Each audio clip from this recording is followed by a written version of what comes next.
हरि शरणम। आज कथा के द्वितीय दिवस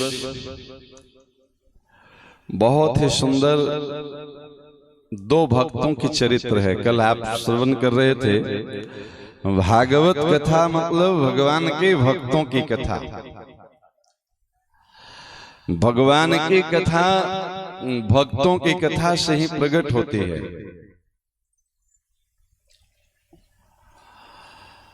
भगवान की कथा को प्रकट करवाने वाली दो अद्भुत भक्त की कथा है भागवत जी में। ऐसे तो अनेक भक्तों की कथा है, पर ये दो विशेष इसलिए हैं कि ये दो ऐसे भक्त हैं जो उस उम्र में भगवान की भक्ति में लग गए हैं जिस उम्र में लोगों को भक्ति का भान भी नहीं होता है। एक का नाम है ध्रुव जी महाराज और दूसरे का नाम है प्रहलाद जी महाराज। ध्रुव और प्रहलाद को कौन नहीं जानते हैं, पर क्यों जानते हैं?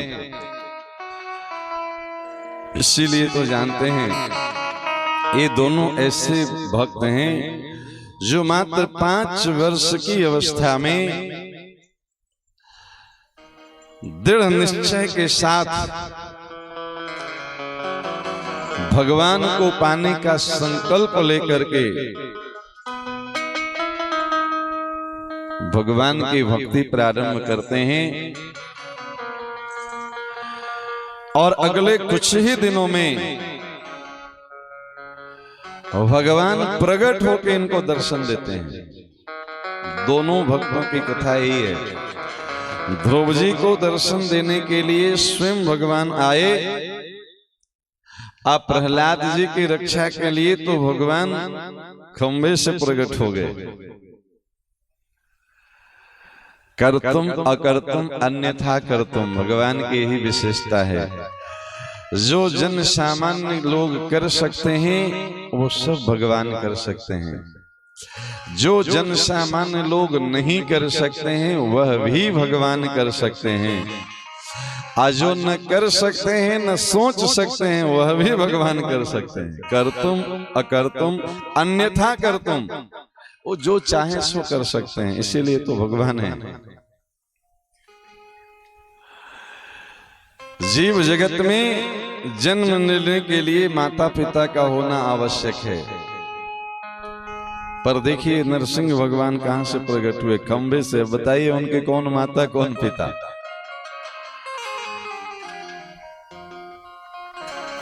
ये बताने के लिए कि भगवान की सत्ता कण कण में विराजमान है। अपने भक्तों की वाणी को सत्य करने के लिए सिया राम मैं सब जग जानी, करो प्रणाम जोरी जुग पानी।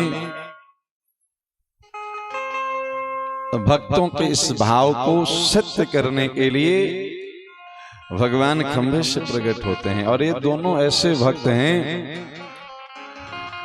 जो बहुत कम उम्र में, जिस उम्र में भक्ति और भगवान का भान भी नहीं होता है सामान्य जीवों को। ये दो कथाएं हमें यह भी सिखाती है कि इस जीवन में किया हुआ कर्म नष्ट नहीं होते हैं जी, वो संस्कार अगले जन्म में भी साथ आते हैं। ये ध्रुव और प्रहलाद दोनों देखने में तो लगते हैं कि ये बाल भगत हैं, छोटे से उम्र में भगवान को पा लिए, पर ये दोनों भक्तों की कथा पूर्व जन्म की कथा से आती है। पूर्व जन्म का संस्कार ध्रुव जी का कैसा था? आइए पहले ध्रुव चरित्र सुने, फिर प्रहलाद चरित्र सुनेंगे।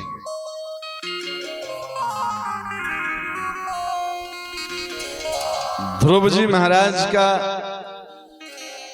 पूर्व का जीवन बहुत ही अद्भुत, तप में व्यतीत करने वाले ब्राह्मण का जीवन, संत का जीवन, ऋषि का जीवन था।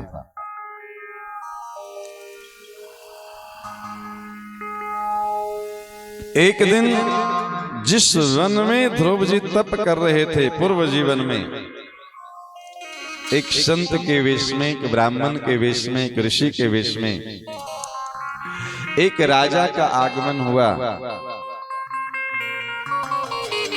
राजसी ठाट बाट के साथ, सेवकों के साथ राजा उसी वन में आसपास में डेरा लगाया। राजा के साथ सारे सुख सुविधा के सामग्री चल रहे थे। एक इशारे पे दास दासियां उनकी इच्छा पूर्ण करने में लगे थे। नृत्य गीत आदि की अद्भुत नर्तकियों के द्वारा प्रस्तुतिकरण किया जा रहा था। तरह तरह के व्यंजन पकवान परोसे जा रहे थे। पान और पीकदान लिए दास दासी सेवक सेविकाएं निरंतर खड़े रहते थे। ये सब दृश्य देख करके ध्रुव जी का जो पूर्व जीवन, तप का जीवन,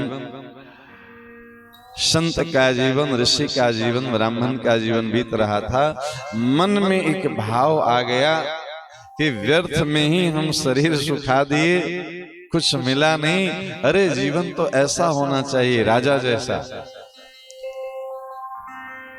स्वर्ग का सुख भी तुच्छ मालूम पड़ रहा है इस राजा के वैभव के सामने।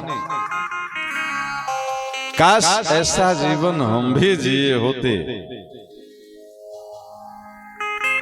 और कच्छ प्रथम वासना रही, बस इसी भाव को लिए लिए वो शरीर त्याग कर दिए।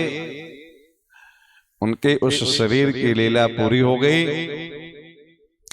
और ऐसा कहा जाता है, श्रुति कहती है, अंतमति सो या गति। अंत में जिसका स्मरण करते करते शरीर छोड़ता है मनुष्य, उसी की प्राप्ति हो जाती है। जीवन भर तप किए थे तो तप का प्रभाव भी व्यर्थ नहीं गया। तप के संस्कार भी अगले जन्म में साथ लेके आए ध्रुव जी। पर अंतिम समय में जो मन में एक वासना आ गई थी, ये राजा होने का, भगवान सत्य संकल्प हैं, अपने भक्तों की इच्छा एक बार जरूर पूरी करते हैं। इसलिए भगवान के सामने अच्छी बातों की कल्पना किया करिए, गलत सोच से बचा करिए। ध्रुव जी की उस मन के भावों के पूर्ति के लिए अगला जन्म उनको एक राजा के घर में राजकुमार के तरह मिला। महाराज उतानपाद के पुत्र के रूप में ध्रुव जी जन्म लेते हैं। महाराज उतानपाद के दो पत्नी हैं, एक का नाम सुरुचि और दूसरे का नाम सुनीति। सुरुचि से एक संतान जिनका नाम उत्तम, और सुनीति से एक संतान जिसका नाम ध्रुव। महाराज उतानपाद के दूसरी पत्नी जिनका नाम सुनीति है, उनके गर्भ से ध्रुव जी जन्म लेते हैं। तो राजा बनने का भाव आया था तो राजा के घर में जन्म मिल गया, लेकिन संस्कार तपस्वी का था ना, जीवन में तप ज्यादा हुआ था, तितिक्षा ज्यादा हुई थी, भगवान को पाने का संकल्प पूरा जीवन रहा था, तो भारी तप ही पड़ा। राजा के घर में जन्म लेने के बाद भी राजसी व्यवस्था में फंसने का मौका नहीं मिला। भगवान ऐसी कृपा कर दिए कि महाराज उतानपाद की दो पत्नी सुरुचि और सुनीति, सुरुचि हमेशा राजभवन में उनके साथ सिंहासन पे विराजती थी, और सुनीति के लिए एक अलग महल की व्यवस्था की गई थी, सारी सुख सुविधाएं थी। बस एक बात की आज्ञा नहीं थी सुनीति को, वो राजमहल में महाराज उतानपाद के साथ वाम भाग में राज सिंहासन पे नहीं बैठ सकती थी।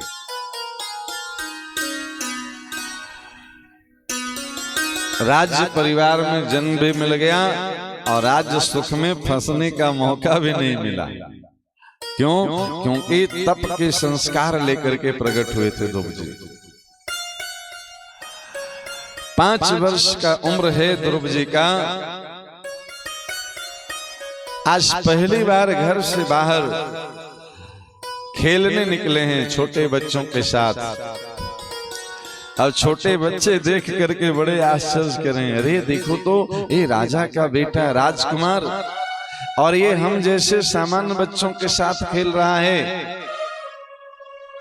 इसके लिए तो अलग से कोई खेल का मैदान होना चाहिए, इसके लिए तो अलग से कोई खेल का शिक्षक होना चाहिए। आज पहली बार आसपास के बच्चों के मुखार बिंद से सुनने को मिला ध्रुव जी को कि हम यहाँ के राजा के बेटे हैं, हम यहाँ के राजकुमार हैं। फिर खेलने में मन लगा नहीं, वापस आ गए। अपनी माँ सुनीति से पूछते हैं, माँ क्या हम यहाँ के राजा के बेटे हैं? क्या हम राजकुमार हैं? सुनीति समझ गई कि अब बच्चों को सारी सच्चाई बता देने का वक्त आ गया है। बड़े प्यार से मस्तक पे हाथ फिराते हुए सुनीति माँ कहती है, हाँ बेटे, तुम यहाँ के राजकुमार हो, तुम यहाँ के राजा के बेटे हो। तुम्हारे पिता का नाम महाराज उतानपाद है, यही यहाँ के चक्रवर्ती सम्राट हैं। माँ तो हम अपने पिताजी से अभी तक क्यों नहीं मिल पाते हैं? और वो छोटा सा बच्चा, 5 साल का बच्चा आज जिद करने लगा, माँ हम आज अपने पिताजी से मिलने जाएंगे। अब सुनीति को राजभवन में जाना मना करके रखा गया था महाराज की ओर से, तो वो खुद तो जा नहीं सकती थी। एक दासी के साथ अपने बच्चे को महाराज उतानपाद से मिलने भेजती है। दासी उस बच्चे को लेके जाती है, राजभवन के चौखट तक पहुंचती है और दरवाजे से इशारे से बता देती है, इस सामने जो राज सिंहासन पे बैठे हैं ना, यही यहाँ के महाराज हैं और यही आपके पूज्य पिताश्री हैं। आप जाइए अपने पिताजी से मिलिए, मैं वापस जाती हूँ। दासी की अपनी मर्यादा, और राज दरवाजे से वापस आ गई और ध्रुव जी दौड़ते भागते गए, पिताजी पिताजी कह के महाराज उतानपाद के गोद में जाके बैठ गए। पिताजी कुछ बोल पाते उससे पहले बगल में बैठी विमाता सुरुचि, बड़ी माता, सौतेली माता, झट से ध्रुव जी का हाथ पकड़ के नीचे खींचती है और डांटते हुए कहती है, खबरदार जो आज के बाद दोबारा महाराज के गोद में बैठने का और इस राज सिंहासन पे बैठने का साहस किए। अगर आपको महाराज के गोद में बैठना ही है, इस राज सिंहासन पे बैठना ही है, तो आप जाइए वन में तप करिए, भगवान प्रसन्न हो जाएं तो उनसे वरदान मांगिए कि हम सुरुचि माँ के गर्भ से जन्म लें, तब आप इस राज सिंहासन पे और इस महाराज के गोद में बैठने के अधिकारी बनेंगे। वो बच्चा दुखी मन से रोते बिलखते वापस आ जाता है।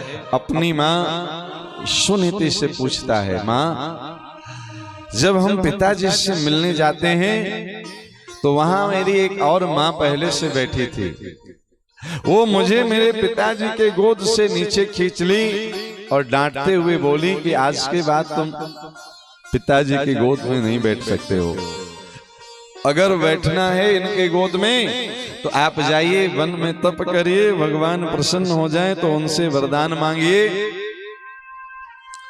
कि सुरुचि माँ के गर्भ से हम जन्म लें, तब आप अपने पिता के और इस राज सिंहासन पे बैठने के अधिकारी बनेंगे।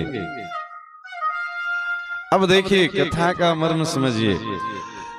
कथा देखने में सामान्य सी घटना लग रही है, पर यह बहुत असामान्य घटना है। आज के समय में ये घटना घटती तो सुनीति क्या करती? दो पत्नी है महाराज के, सुनीति और सुरुचि, दोनों से एक एक पुत्र हैं, उत्तम और ध्रुव। दोनों पत्नी का बराबर हक है उस राज सिंहासन पे, उस महाराज पे। और एक पत्नी का बेटा मिलने जाता है अपने पिता से और दूसरी पत्नी डांट के भगा देती है कि तुम अपने पिता के गोद में बैठने के अधिकारी नहीं हो। ये कोई सामान्य घटना नहीं है, ये आज की घटना होती तो वहीं पे सुनीति और सुरुचि में अथश्री महाभारत कथा प्रारंभ हो जाती, तुरंत झगड़ा प्रारंभ होती कि जितना अधिकार तुम्हारा है उतना ही अधिकार हमारा है। तुम कौन होती हो हमारे पुत्र को महाराज के गोद से उतारने वाले? पर ऐसा हुआ नहीं। क्यों नहीं हुआ? क्योंकि ये कोई सामान्य स्त्री नहीं है, इसका नाम है सुनीति। सुनीति का अर्थ होता है सुंदर नीति वाली, जीवन जीने की जो रीति है जिसकी, उसको सुनीति कहते हैं। असुरुचि वहां पहले से बैठी है, रुचि के अनुसार जो जीवन जिए, मन के अनुसार, मुझे जो अच्छा लगे हम वो करेंगे, मेरा मन जो करे हम वो करेंगे, मेरा मन जो मांगे हम वो खाएंगे, मेरा मन जो मांगे हम वो पहनेंगे, ऐसा जीवन जीने वाली स्त्री सुरुचि। और शरीर को भले थोड़ा कष्ट हो पर धर्म के लिए, नीति के लिए, परिवार के लिए, समाज के लिए कष्ट सहना, त्याग करना, ऐसा जीवन जीने वाली नीति को सुनीति कहते हैं। सुंदर नीति वाली महिला है। अपने छोटे से बच्चे को बड़े प्यार से माथे पे हाथ फिराते हुए कहती है, बेटा कोई भी माँ अपने पुत्र के लिए कभी गलत सलाह नहीं दे सकती है। आपकी बड़ी माता ने जो कहा है वो बिल्कुल सत्य कहा है। ध्रुव जी को बड़ा आश्चर्य लगा कि माँ क्या तुम भी ऐसा समझती हो कि हम अपने पिता के गोद में बैठने के अधिकारी नहीं हैं? अब देखिए कितनी सुंदर नीति सिखा रही है माँ। माँ बच्चे की पहला गुरु कही गई है और माँ भगवान का रूप भी है। त्वमेव माता च पिता त्वमेव। सुनीति माँ ध्रुव जी के माथे पे प्यार से हाथ फिरा रही है और कहती है कि अरे बेटा, तुम्हारे जैसे पुत्र का जन्म इस संसार के पिता के गोद में बैठने के लिए थोड़े न हुआ है। क्यों माँ? हमारा जन्म अपने पिता के गोद में बैठने के लिए नहीं हुआ है। नहीं नहीं, तुम्हारा जन्म पिता के गोद में बैठने के लिए हुआ है, पर इस संसार के पिता के गोद में नहीं, उस परम पिता के गोद में बैठने के लिए तुम्हारा जन्म हुआ है बेटा। इसलिए तुम्हारी बड़ी माँ जो बोलती है तुम उस मार्ग पे चलो। आज पहली बार उस बच्चे को पता चला कि इस सांसारिक पिता से भी बड़ा कोई पिता होते हैं जिसको परम पिता कहते हैं, जिनको परमात्मा कहते हैं, जिनको ब्रह्म कहते हैं, जिनको भगवान कहते हैं। वो छोटा सा बच्चा पूछता है कि माँ इसके लिए हमें क्या करना होगा? और वो छोटा सा बच्चा जब पूछता है कि माँ इसके लिए हमें क्या करना होगा, तो सुनीति बड़े प्यार से समझाती है कि बेटा जो तुम्हारी बड़ी माँ ने तुम्हें समझाया है वही काम आपको करना चाहिए। क्या मतलब? बड़ी माँ क्या समझाई है कि आप वन में जाइए, तप करिए, भगवान प्रसन्न होंगे, भगवान प्रसन्न हो जाएंगे तो अपने गोद में उठा लेंगे, बिठा लेंगे। क्या माँ भगवान की तपस्या करने से भगवान हमें अपनी गोद में उठा लेंगे? हाँ बेटा, आपकी बड़ी माता ने समझाया है, ये शिक्षा है उनकी। आप वन में जाइए। हाँ, वन शब्द का प्रयोग है, वन मतलब वृंदावन।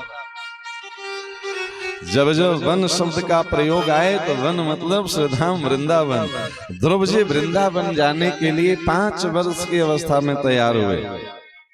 आइए सुंदर सा भाव इस पद के माध्यम से पूरी कथा समझिए। एक एक पद ध्यान से सुनिएगा, पूरी कथा है।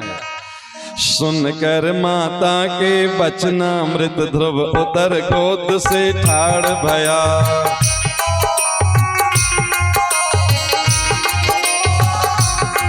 वह गिरा चरण पर माता के वन चलने को तैयार भया।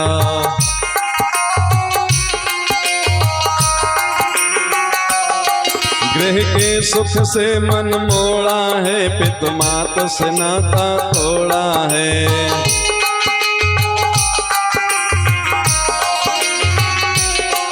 भगवद पद में मन जोड़ा है, नहीं प्रेम हृदय में थोड़ा है।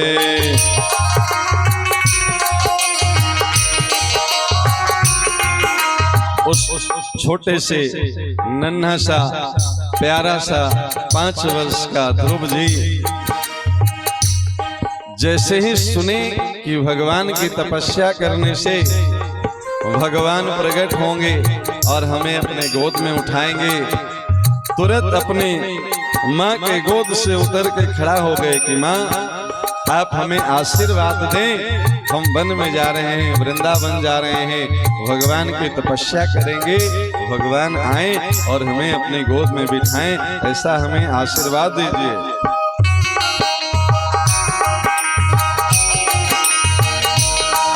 दे माता शुभ आशीष हमें, आज्ञाधर शेष चलो वन में।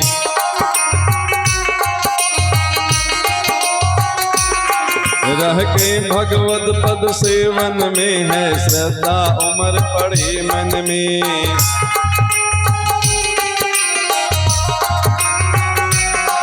तुमने मुझको शुभ ज्ञान दिया, ओ बड़ी मौत का काम किया।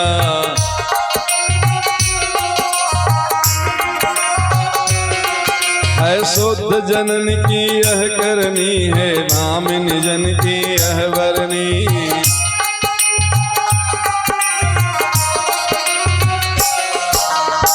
छोटे से नन्हे से प्यारे से ध्रुव जी को दृढ़ संकल्प के साथ वन में तपस्या करने के लिए जाने को तत्पर देख करके माँ सुनीति बड़ा सुंदर आशीर्वाद दे रही है।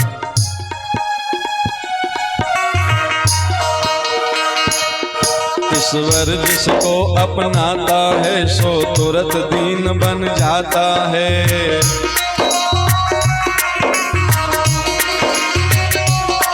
सब संबंधी हट जाते हैं, या सबसे वह टल जाता है।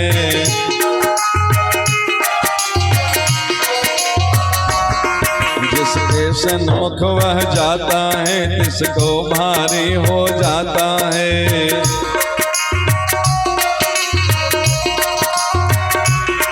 जिसको वह जगत भगाता है, उसको भगवत अपनाता है।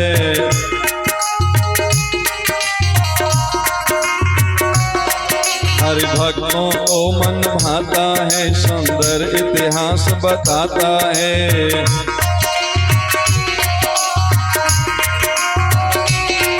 इसको सदग्रंथ बताते हैं, इसको ज्ञानी जन गाते हैं।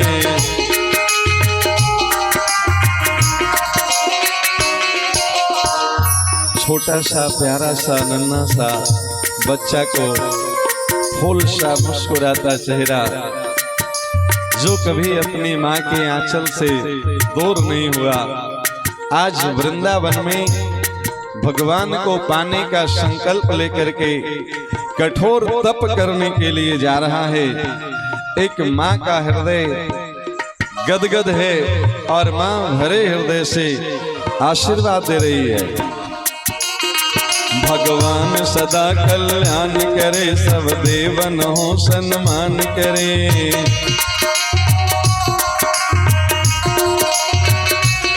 नहीं को कहे अपमान करे, ग्रह तो ही सदा शुभ दान करे।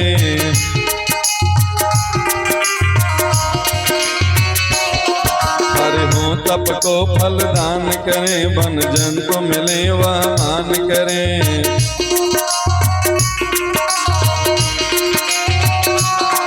नर देव भले अगवान करे, सब लोग लोग बड़े फरमान करें।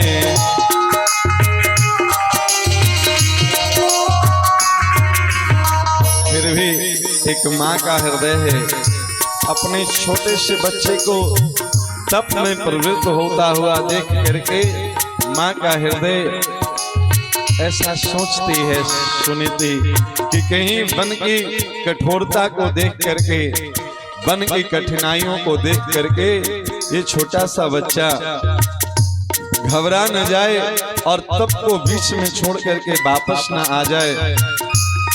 इसलिए अपने छोटे से बच्चे को सुंदर उपदेश कर रही है। कब हो घर का साधना करना, चित दे प्रभु की सेवा करना।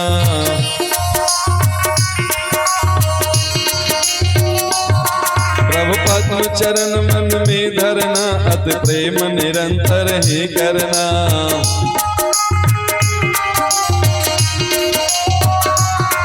भगवत पद जो अपनाता है, वह जग में पूज्य कहता है।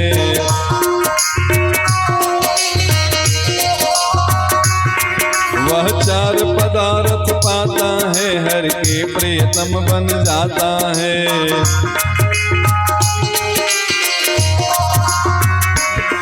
वह तारन तरन कहता है, नर जीवन धन्य बनाता है।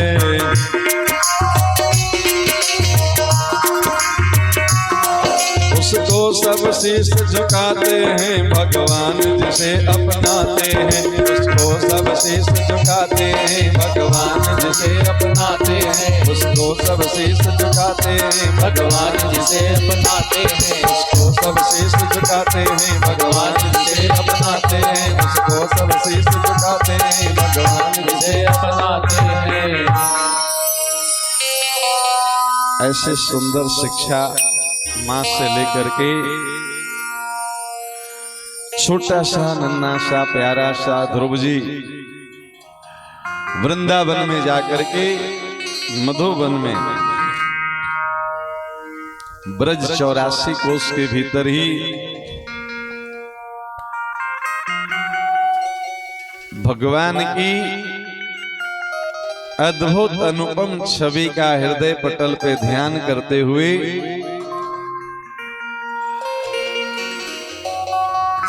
ध्रुव जी भगवान की तपस्या में प्रवृत्त हो जाते हैं।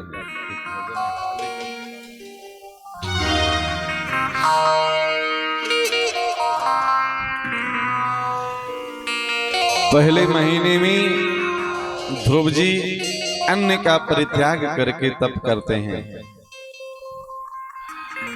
दूसरे महीने में फल का परित्याग कर देते हैं, साग पे जीवन बिताते हैं। तीसरे महीने में सूखे हुए तुलसी के वृक्ष के नीचे जो पत्ते गिर जाते हैं उसका आहार लेते हैं। चौथे महीने में उसका भी परित्याग कर देते हैं, जल का आहार ग्रहण करते हैं। पांचवें महीने में जल का भी परित्याग करके वायु का आहार लेते हैं। और छठे महीने में आज अपनी प्राण वायु को भी रोक दिए हैं। जैसे ही ध्रुव जी की प्राण वायु रुकी, पूरे भूमंडल पे प्राणी मात्र के श्वास रुकने लगे, दम घुटने लगे। सब देवता आकुल व्याकुल हो गए कि भैया ये असमय में प्रलय का सा दृश्य कैसे दिख रहा है। सब देवता ब्रह्मा जी के पास जाते हैं, भगवान अभी प्रलय का समय तो है नहीं, पर ये प्रलय का सा दृश्य कैसे उपस्थित हो गया। प्राणी मात्र की दम घुट रही है, मानो किसी भी क्षण प्राण निकल सकते हैं, प्राण वायु में मिल रहे हैं। तब ब्रह्मा जी ध्यान लगा के देखते हैं बात क्या है। क्या देखते हैं कि एक 5 वर्ष का छोटा सा प्यारा सा बच्चा भगवान की भक्ति में अपनी प्राण वायु को रोक करके लगा है। समझ गए, भगवान के भक्तों पे संकट आता है, भगवान अपने हृदय पे ले लेते हैं। आप भगवान को कुछ भी कहें कोई फर्क नहीं पड़ता है, पर भगवान अपने भक्तों का न तो अपमान सहते हैं, न तो भक्तों के जीवन का कष्ट सहन होता है। भगवान की सिंहासन हिलने लगती है। आज ध्रुव जी अपनी प्राण वायु को रोके हैं और प्राणी मात्र की प्राण वायु रुक गई, सबकी सांसें फूलने लगी, दम घुटने लगा। सब देवता ब्रह्मा जी के साथ नारायण से प्रार्थना करने जाते हैं, प्रभु एक छोटा सा आपका भक्त आपके दर्शन की अभिलाषा लेकर के सब कुछ छोड़ करके प्राण वायु को भी रोक करके आपका भजन में लगा है। आप कृपा पूर्वक पधारिए और अपने भक्त को दर्शन दे करके इस जगत की रक्षा करिए। भगवान श्री हरि विष्णु नारायण मुस्कुराए, बोले देवता हम जाएंगे तो, पर अपने भक्त को दर्शन देने नहीं, ऐसे भक्तों का तो हम दर्शन करने जाएंगे प्यारे, जो अपना सब कुछ छोड़ करके हम पे सब कुछ न्यौछावर करके हमें पाना चाहता है। ऐसे भक्त तो हमें बहुत प्रिय है। वास्तव में जीवात्मा का सच्चा मित्र परमात्मा है। आज दुनियादारी से यारी निभाते निभाते लोग थकते नहीं हैं। एक बार मेरे श्याम सुंदर से, काली कमली वाले से यारी निभा के देखिए, फिर देखिए वो कैसे निहाल करने के लिए आते हैं। मात्र 6 महीने के तप की अवधि में भगवान शंख चक्र गदा पद्म लेकर के प्रकट होते हैं। वत्स हम तुम्हारी तपस्या से प्रसन्न हैं, तुम जो चाहो वरदान मांग लो। ध्रुव जी कुछ बोल ही नहीं रहे। मम गुण गावत पुलक शरीरा, गदगद गिरा नयन वह नीरा। ये स्थिति है भक्ति की। कंठ भर आया, नेत्र से अश्रुपात हो रहे हैं, गला इतना भरा है कुछ बोल नहीं पा रहे हैं ध्रुव जी। भगवान अपने हाथ में जो शंख लिए हैं, उस पांचजन्य शंख को ध्रुव जी के कंठ से स्पर्श करवाते हैं। ध्रुव जी के कंठ में सरस्वती का विराजमान करवाते हैं, वास करवाते हैं, तब ध्रुव जी के कंठ से बोल फूटे। सच बताएं प्रभु, आप बार बार कह रहे हैं कि जो चाहो वरदान मांगो, जो चाहो वरदान मांगो।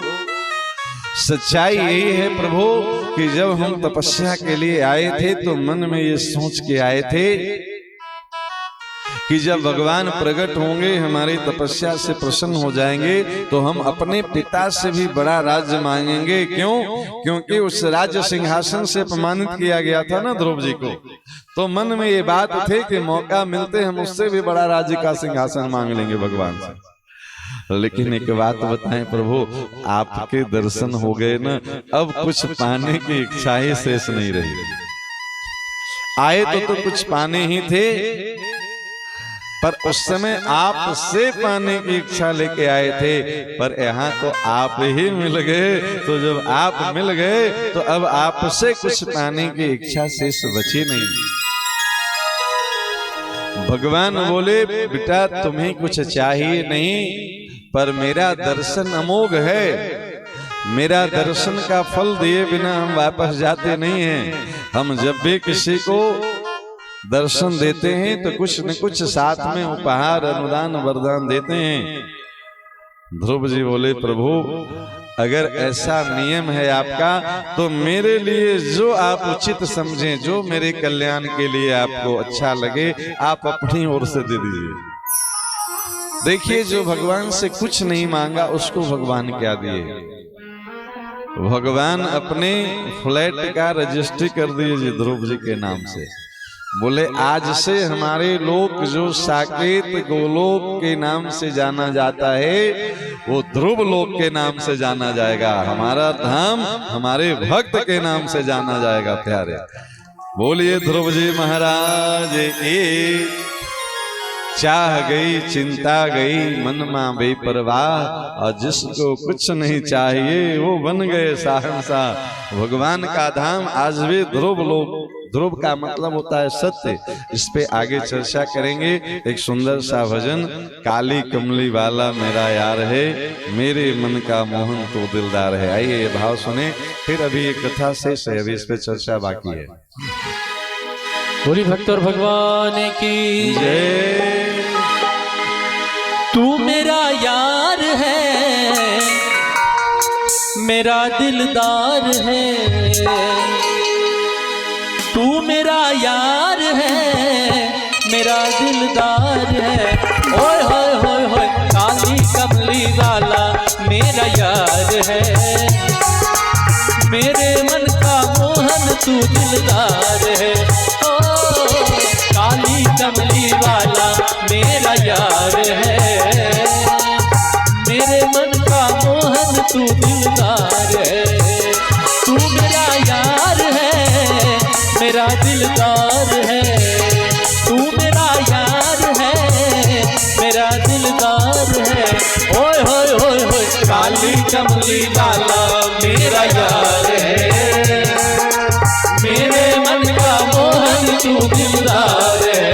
ओ काली कमली वाला मेरा यार है, मेरे मन का मोहन तू दिलदार है।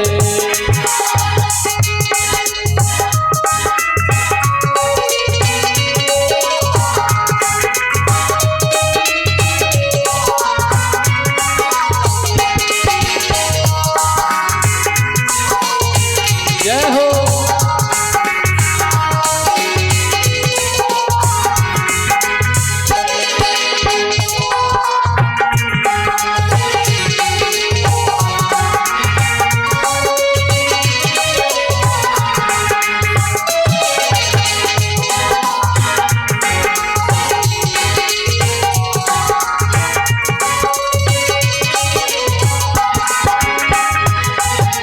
मनमोहन मैं तेरा दीवाना, गाँव में बस यही तराना, गाँव में बस यही तराना। मनमोहन मैं तेरा दीवाना, गाँव में बस यही तराना, गाँव में बस यही तराना। शाम सलोने ओ शाम सलोने तू मेरा रिजवार है, श्याम सलोने तू मेरा रिजवार है। मेरे मन का मोहन तू दिलदार है। ओ काली कमली वाला मेरा यार है, मेरे मन का मोहन तू दिलदार है। तू मेरा यार है, मेरा दिलदार है। तू मेरा यार है, मेरा दिलदार है। ओए होए होए होए, काली कमली वाला मेरा यार है, मेरे मन का मोहन तू दिलदार है। ओ काली कमली वाला मेरा यार है, मेरे मन का मोहन तू दिलदार है।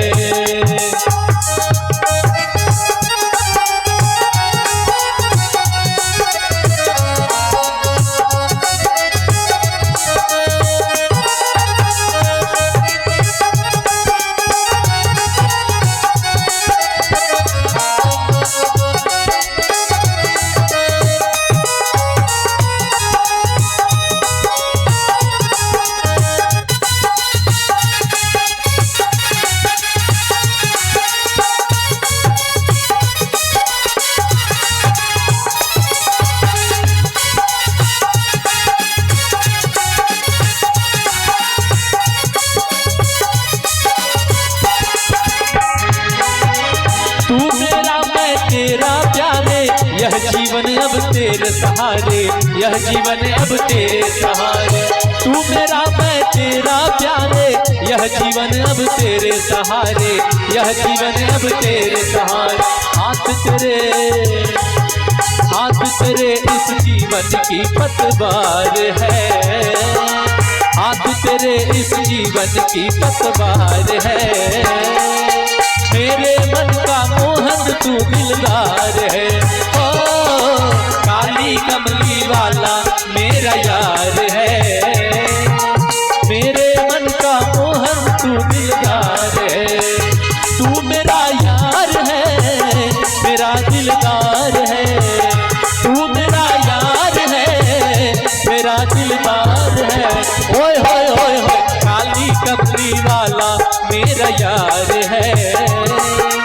मेरे मन का मोहन तू दिलदार है, ओ काली कमली वाला मेरा यार है। मेरे मन का मोहन तू दिलदार है।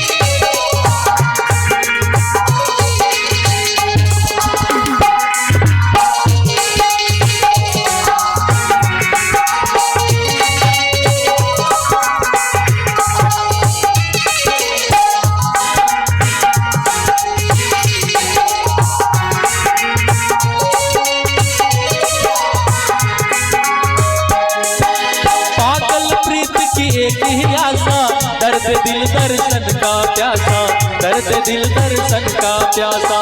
पागल प्रीत की एक ही आशा, दर्द दिल दर्शन का प्यासा, दर्द दिल दर्शन का प्यासा। तेरे हर बात पे मुझको एतबार है, तेरे हर बात पे मुझे एतबार है। मेरे मन का मोहन तू दिलदार है, ओ काली कमली वाला मेरा यार है। मेरे मन का मोहन तू दिलदार है, तू मेरा यार है, मेरा दिलदार है। तू मेरा यार है, मेरा दिलदार है। ओए होए होए काली कमली वाला मेरा यार है। मेरे मन का मोहन तू दिलदार है।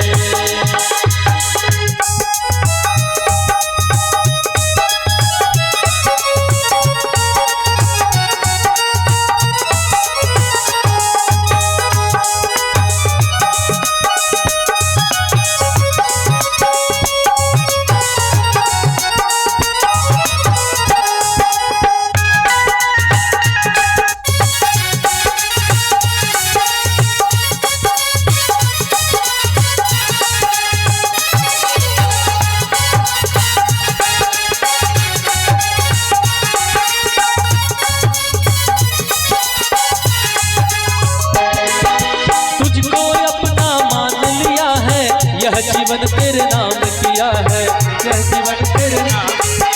तुझको अपना मान लिया है, यह जीवन तेरे नाम किया है, यह जीवन तेरे नाम किया। सब भक्तों को बस तुमसे ही प्यार है, सब भक्तों को बस तुमसे ही प्यार है। मेरे मन का मोहन तू दिलदार है, ओ काली कमली वाला मेरा यार है। मेरे मन का मोहन तू दिलदार है, तू मेरा यार है, मेरा दिलदार है। तू मेरा यार है, मेरा दिलदार है। ओए होए होए होए काली कमली वाला मेरा यार है। मेरे मन का मोहन तू दिलदार है, ओ काली कमली वाला मेरा यार है।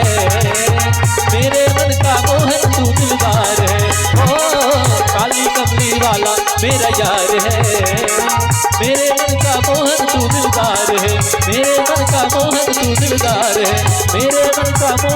दिलदार है।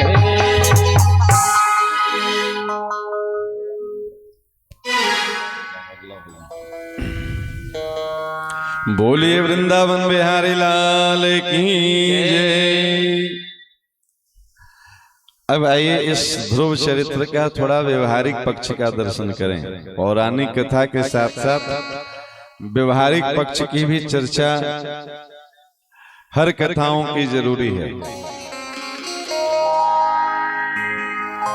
महाराज उतानपाद के दो पत्नी सुरुचि और सुनीति, दोनों से एक एक संतान, उत्तम और ध्रुव। 5 मिनट बहुत ध्यान से इस कथा का तात्विक दर्शन समझें। ये हमारे आप सबके जीवन की कथा है। हम कल भी बताए थे, आप 7 दिनों में जो भी कथा सुनेंगे, इसमें पात्र का नाम चाहे जो भी है कथानक के अनुसार, पर उस पात्र के जगह पे अपने आप को खड़ा करके देखें। ये हमारे आपके जीवन की कथा है। राजा का नाम है उतानपाद। उतान मतलब ऊपर, पाद मतलब पैर, जिसका पैर ऊपर सर नीचे, ऐसे जीव की कथा है।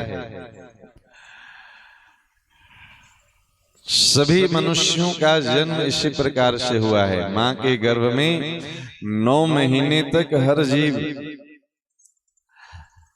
उल्टी दशा में रहता है, पैर ऊपर सर नीचे। माताओं को इसका विशेष अनुभव होगा। बच्चा जब जन्म लेता है मां के गर्भ से, तो आप देखेंगे पहले उसका सर बाहर आता है गर्भ से, फिर पैर बाहर आता है। इसका मतलब क्या है? सर नीचे था, पैर ऊपर था। ये हर जीव उतानपाद है, और हर जीव की, हर मनुष्य मात्र की 2 पत्नी है। पत्नी यहाँ कोई स्त्री पुरुष की चर्चा नहीं है। हर व्यक्ति की 2 प्रकार की बुद्धि है। ये बुद्धि ही उसकी पत्नी बताई गई है कथानक के अलंकार में। हर व्यक्ति का 2 प्रकार का बुद्धि, एक धर्म के अनुसार जीवन जीने वाला बुद्धि, और एक मन मर्जी जीवन जीने वाला बुद्धि। जो धर्म के अनुसार, शास्त्र के अनुसार, मर्यादा के अनुसार, परिवार समाज के अनुसार जीवन जीने वाली बुद्धि है, उसको सुनीति कहते हैं। नीति का मार्ग धर्म का मार्ग होता है। इसकी प्राप्ति, इसका फल, इसका पुत्र का नाम ध्रुव। ध्रुव मतलब सत्य, सत्य मतलब परमात्मा। भागवत जी प्रारंभ ही यहीं से होते हैं। सच्चिदानंद रूपाय विश्वोत्पत्त्यादि हेतवे तापत्रय विनाशाय श्री कृष्णाय वयं नमः। सत्य से ही प्रारंभ होती है कथा। भागवत जी के महात्म्य का पहला श्लोक है सच्चिदानंद रूपाय। भगवान कैसे हैं? तो भगवान सत्य स्वरूप हैं, चित्त यानी चैतन्य स्वरूप हैं और आनंद स्वरूप हैं। ध्रुव का अर्थ भी सत्य होता है।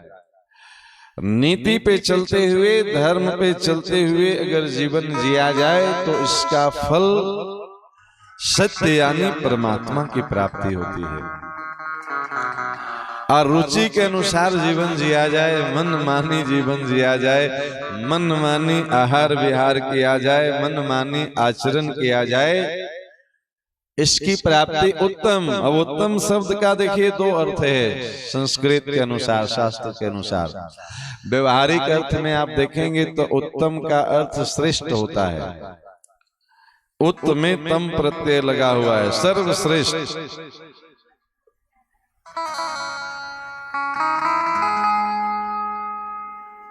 उत्तम का सामान्य अर्थ, व्यवहारिक अर्थ श्रेष्ठ। लेकिन उत्तम में तम शब्द जो लगा है, तम प्रत्यय का एक अर्थ, तम मतलब अंधकार भी होता है। सघनतम मतलब घोर अंधकार।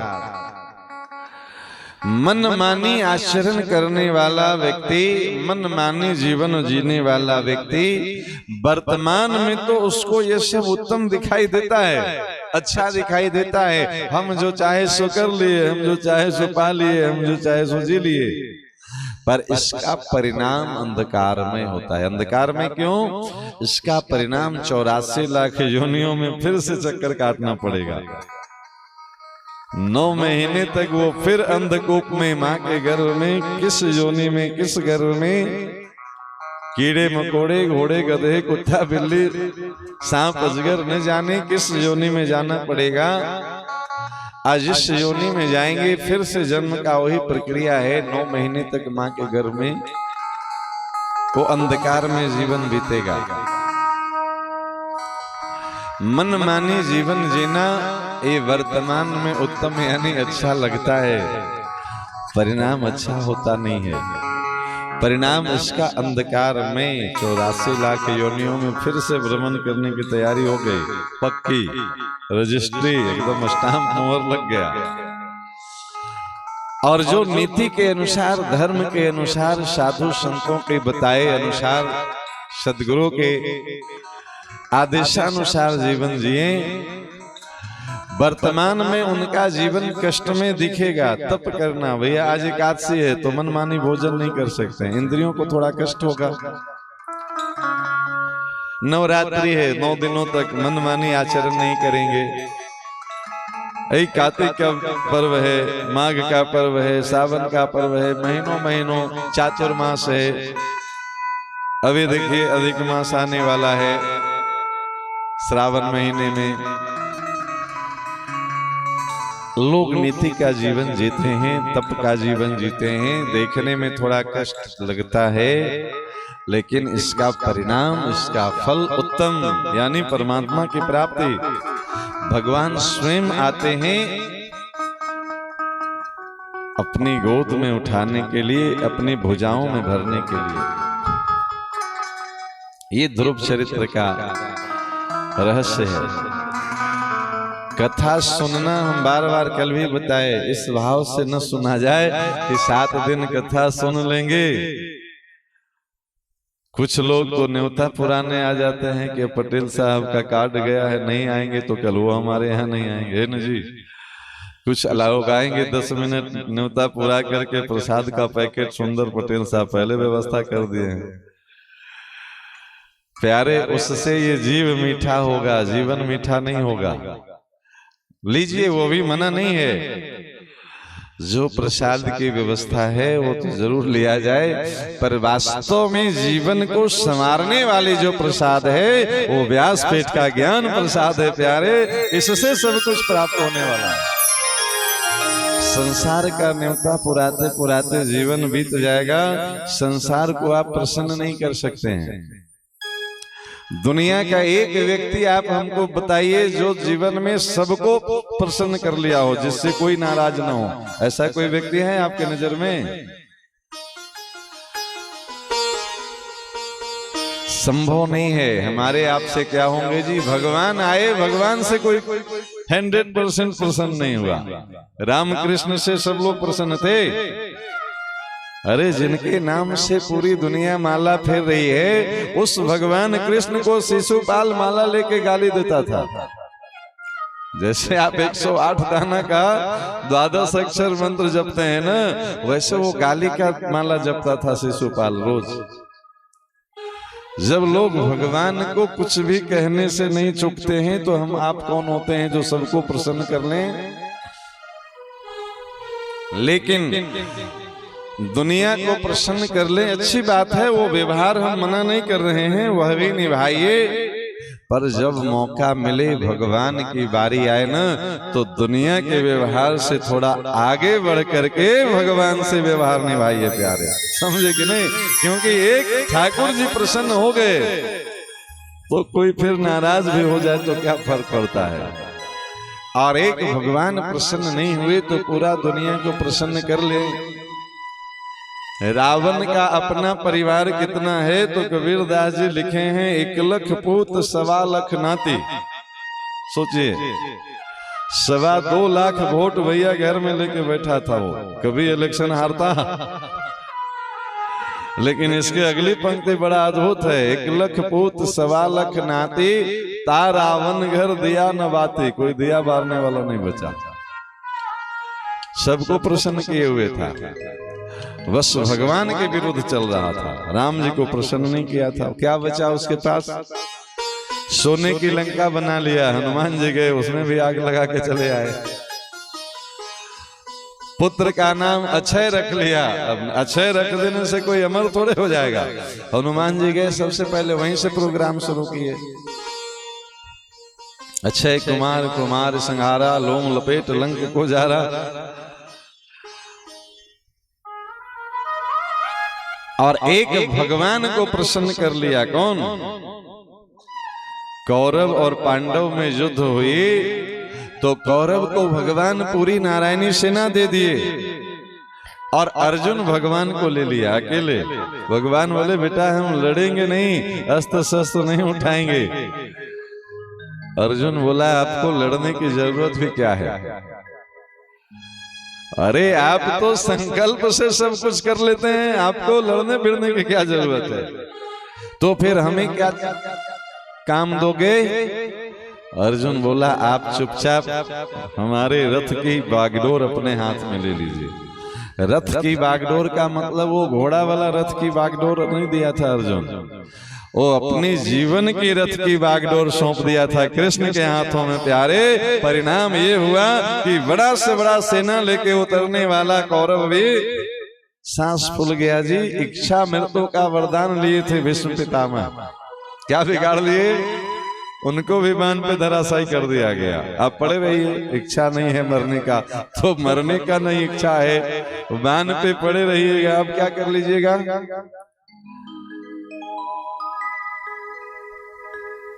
जब नारायणी सेना लेके दुर्योधन चला तो द्वारिकाधीश मुस्कुराए, बोले अर्जुन अब कुछ नहीं बचा तुम्हारे पास, माखन तो ले गया दुर्योधन, अब छाछ बचा है तुम्हारे पास।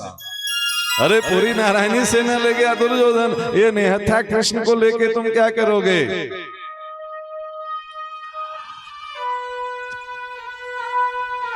उसी तर्ज पे अर्जुन भी मुस्कुराया कृष्ण को देख के, बोले प्रभु एक बात बताएं, माखन भले ले गया हो दुर्योधन पर माखन चोर तो अभी भी है मेरे ही पास। प्यारे, समझे कि नहीं? अरे माखन चोर यहाँ है तो माखन कभी भी उधर से इधर आ जाएगी।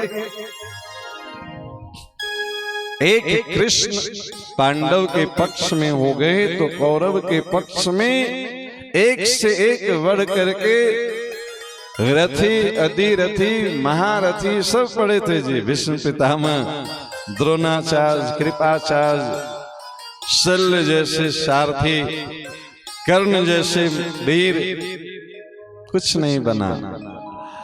सबकी शक्ति वहीं धरी की धरी रह गई। क्यों? क्योंकि महाशक्ति कृष्ण पांडव के पक्ष में आ गए थे। भगवान एक बार प्रसन्न हो जाए तो पूरी दुनिया विपरीत हो जाए, कुछ नहीं बिगड़ने वाला है। और भगवान जिसके पक्ष में नहीं है तो पूरा दुनिया कौरव के पक्ष में हो गया, क्या फर्क पड़ा? कुछ नहीं मिला हाथ में। इसलिए व्यवहार की दृष्टि से संसार में रहिए, पर कैसे रहिए? तो इस जग में रहो तो ऐसे रहो जो जल में कमल का फूल रहे। जल में कमल का फूल रहता है पर वो जल में डूबता नहीं है, जल से ऊपर रहता है। संसार में रहिए, संसार के व्यवहार में रहिए, शरीर को व्यवहार में रखिए पर मन को मनमोहन के चरणों में लगा के रखिए। प्यारे, ये जीवन की सफलता है। तन से कर्म करो विधि नाना, मन राखो जहां कृपा निधाना। शरीर को व्यवहार में जहां ठाकुर जी सेवा में लगाए हैं वहां लगा दीजिए। मन को भगवान के चरणों में लगा करके रखिए। लोग करते उल्टा हैं, शरीर से कथा में आ जाते हैं, शरीर से तीर्थ में चले जाते हैं, मन से वो घर में बने रहते हैं।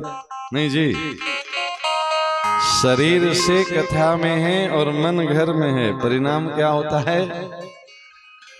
15 मिनट बाद, आधा घंटा बाद मन शरीर को भी उठा के घर में ले जाता है।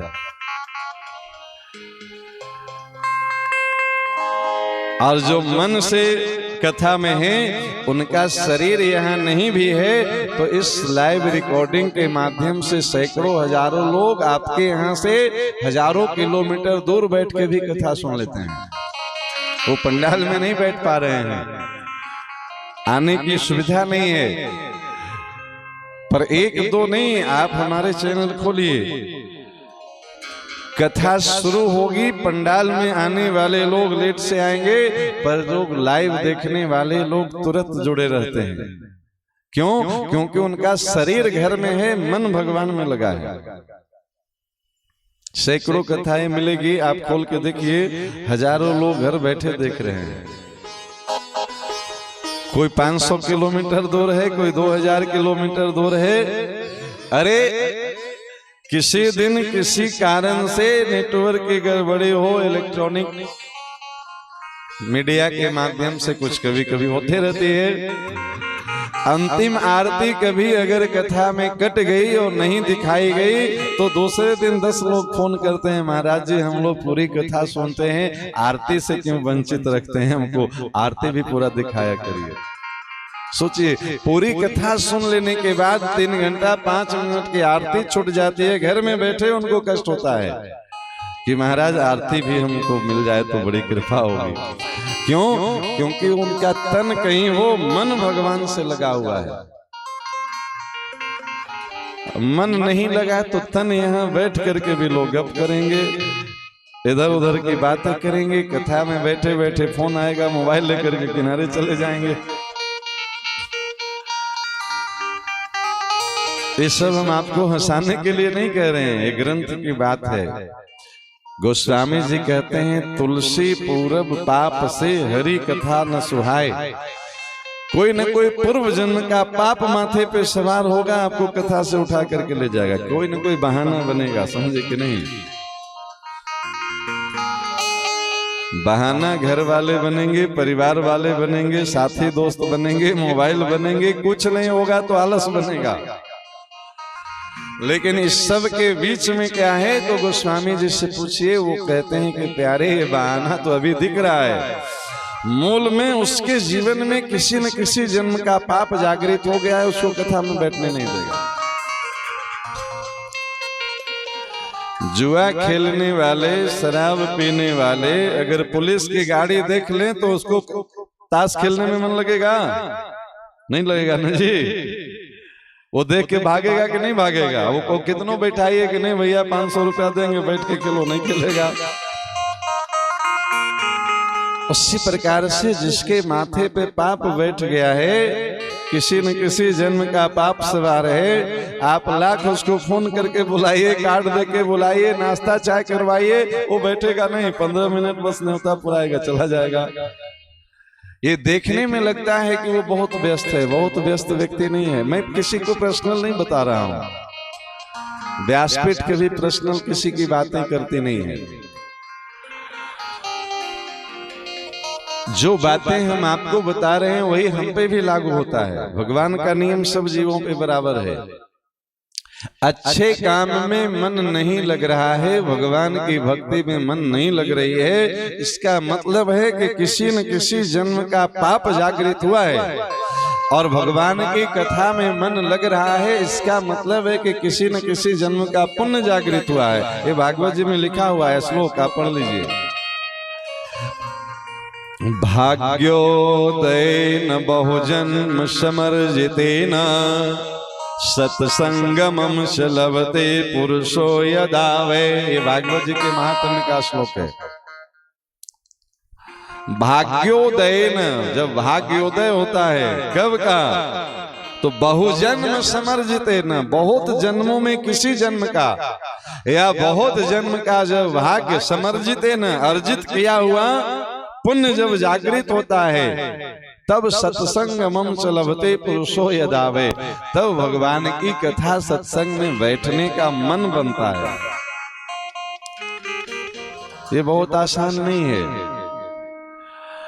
पूर्व जन्मों का कोई न कोई पुण्य जागृत हुआ है आप सबकी, हम सबकी, तब ये ठाकुर जी की कथा सुनने का अवसर मिला है। बहाना कुछ भी बनता है, इनके कहने से, उनके कहने से, उनको देख करके, उनके बुलाने से, ये सब देखने में लगता है व्यवहार की बातें।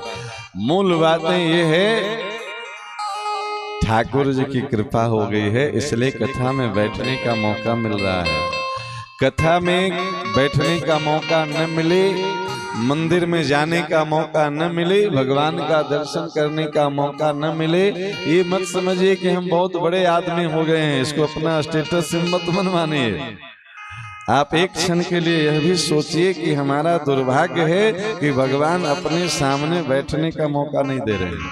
नहीं जी, भगवान आए हैं और भगवान के सामने बैठने का मौका नहीं मिले, ये सौभाग्य है कि दुर्भाग्य है। कथा की बरसात हो रही है, 500 लोग बैठे या 5000 लोग बैठे, क्या फर्क पड़ती है इससे? अपनी कथा तो जजमान को देख के चलती ही नहीं है, अपनी कथा भगवान को देख के चलती है। यहाँ साक्षात प्रिया प्रीतम जुगल सरकार विराज रहे हैं, कथा तो हम इन्हीं को सुनाते हैं। इनकी ब्याज से जिनके भाग में हो सुन ले, नहीं सुनना हो नहीं सुने। जजमान प्रसन्न हो भी जाएंगे तो क्या देंगे? संसार की वस्तु देंगे, जो यहीं से लेना है यहीं छोड़ के चले जाना है। और जजमान नाराज हो भी जाए तो क्या बिगड़ जाएगा? अरे दुनिया वाले धन देंगे, तो धन की देवी लक्ष्मी नारायण के चरणों में बैठी हैं। नहीं जी, नारायण प्रसन्न हो जाएं तो लक्ष्मी की कृपा मिलेगी कि नहीं मिलेगी? नारायण लक्ष्मी पति हैं, और नारायण जहां विराजेंगे वहां लक्ष्मी मां कृपा करेंगी ही करेंगी। ये ध्रुव चरित्र का रहस्य बता रहे हैं आपको। ध्रुव यानी सत्य की प्राप्ति, परमात्मा की प्राप्ति तप से होती है, कष्ट से होता है। 7 दिनों तक आप कथा में बैठेंगे, 3 घंटा, शरीर को बहुत सुख नहीं मिलेगा इसमें, लेकिन अगर ईमानदारी से कथा में बैठिए तो आपकी आत्मा बहुत प्रसन्न होगी, भीतर से बहुत अच्छा लगेगा आपको। क्यों? क्योंकि आत्मा का भोजन है।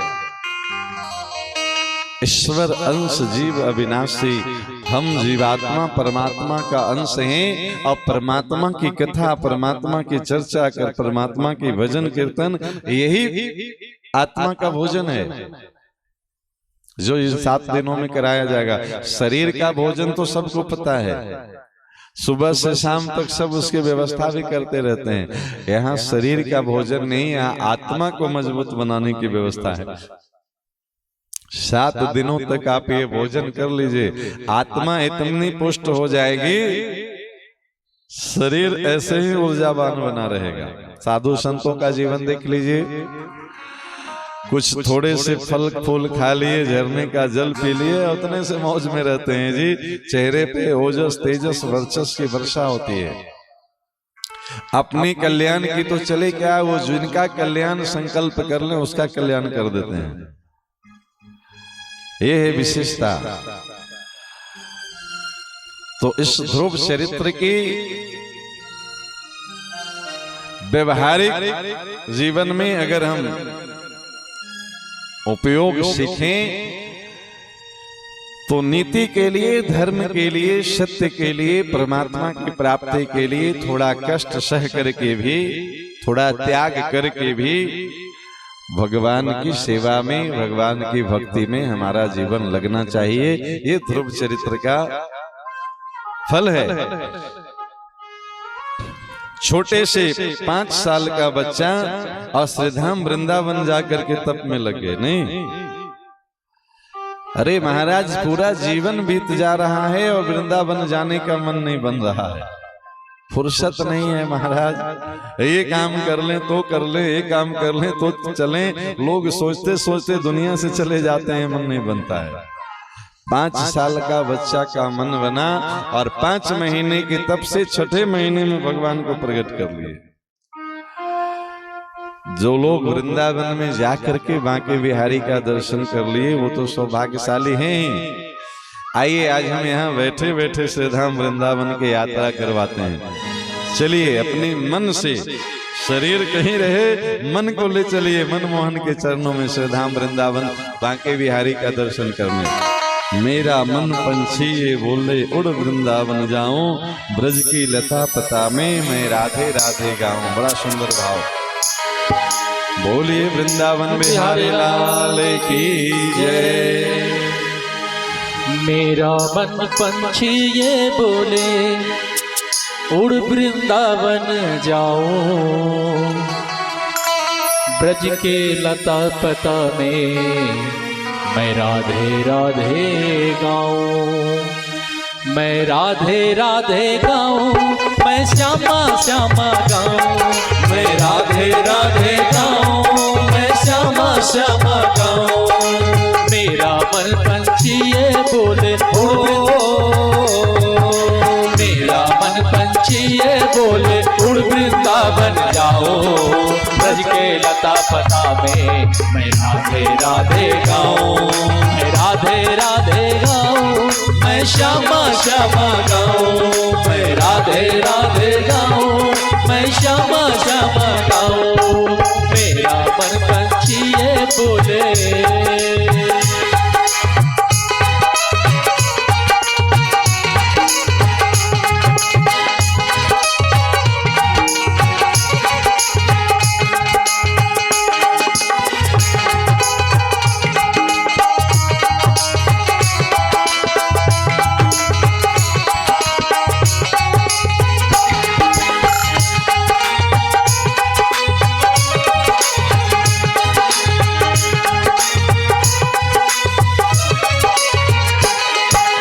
वृंदावन की महिमा प्यारे कोई ना जाने, प्रेम नगरिया मनमोहन की प्रेमी पहचाने। वृंदावन की महिमा प्यारे कोई ना जाने, प्रेम नगरिया मनमोहन की प्रेमी पहचाने। ब्रज गलियों में झूम झूम के गलियों में झूम झूम के मन की तपन बुझाओ, ब्रज की लता पता में मैं राधे राधे गाऊं। मैं राधे राधे गाऊं, मैं श्यामा श्यामा गाऊं। मैं राधे राधे गाऊं, मैं श्यामा श्यामा गाऊं। मेरा मन पंछी ये बोले मेरा मन पंछी ये बोले उड़ वृंदावन जाओ, ब्रज के लता पता में मैं राधे राधे गाऊं। मैं राधे राधे गाऊं, मैं श्यामा श्यामा गाऊं। मैं राधे राधे गाऊं, मैं श्यामा श्यामा गाऊं।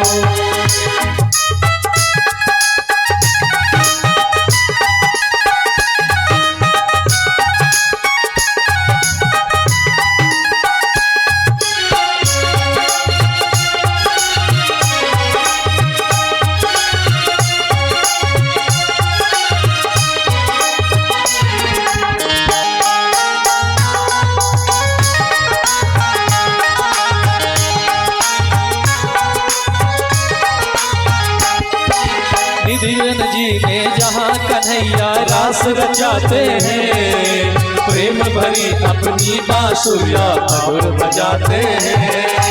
निधिवन जी ने जहाँ कन्हैया रास रचाते हैं, प्रेम भरी अपनी बांसुरिया मधुर बजाते हैं। राधा सन्नाचे सांवरिया राधा सन्नाचे सांवरिया दर्शन करके आओ, ब्रज की लता पता में मैं राधे राधे गाऊं। मैं राधे राधे गाऊं, मैं श्यामा श्यामा गाऊं। मैं राधे राधे गाऊं, मैं श्यामा श्यामा गाऊं। मेरा मन पंछी ये बोले मेरा मन पंछी ये बोले उड़ वृंदावन जाओ, ब्रज की लता पता में मैं राधे राधे गाऊं। मैं राधे राधे गाऊं, मैं श्यामा श्यामा गाऊं, मेरा मन पंछी ये बोले।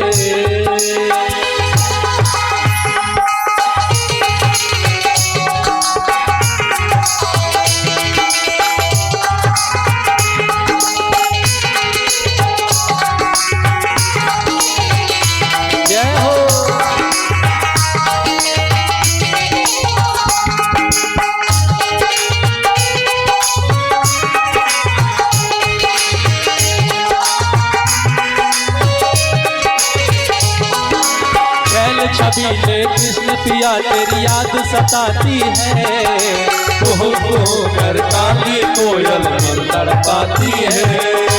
छैल छबीले कृष्ण पिया तेरी याद सताती है, कर काली कोयल मन तड़पाती है। छीन लिया सब तूने मेरा, छीन लिया सब तूने मेरा, यार कहाँ अब जाओ। ब्रज के लता पता में मैं राधे राधे गाऊं, मैं राधे राधे गाऊं, मैं श्यामा श्यामा गाऊं, मैं राधे राधे गाऊं, मैं श्यामा श्यामा गाऊं। मेरा मन पंछी ये बोले,